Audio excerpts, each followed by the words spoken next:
पाठ 14 एकता में शक्ति। चित्रकथा। पाठ का मूल भाव। आपस में मिलजुल कर रहने से क्या फायदा है, इस चित्रकथा के माध्यम से यही बताया गया है। आइए इसके बारे में पढ़ें। सीखने के प्रतिफल, लर्निंग आउटकम्स।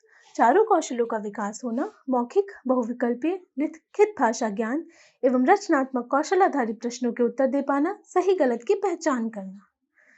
बहुत समय पहले की बात है। एक गांव में एक किसान रहता था। उसके 4 पुत्र थे। वे हमेशा आपस में लड़ते झगड़ते रहते थे। किसान ने उन्हें कई बार समझाने की कोशिश की, लेकिन उन पर कोई असर नहीं हुआ। एक बार किसान बहुत बीमार पड़ा। उसने कई चिकित्सकों से इलाज करवाया, लेकिन वह ठीक ना हुआ।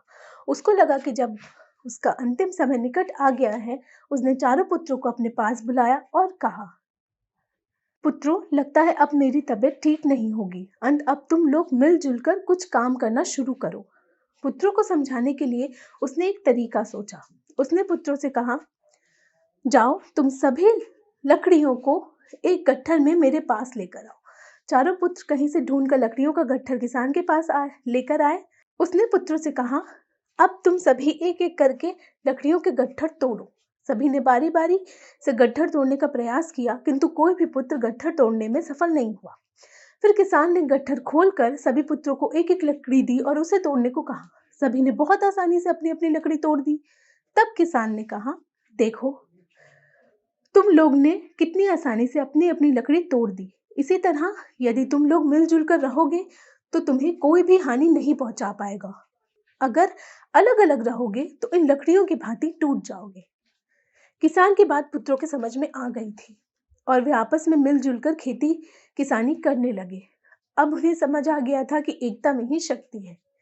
नैतिक मूल, हमें हमेशा मिलजुल कर रहना चाहिए क्योंकि एकता में ही शक्ति होती है। शब्दार्थ का ज्ञान।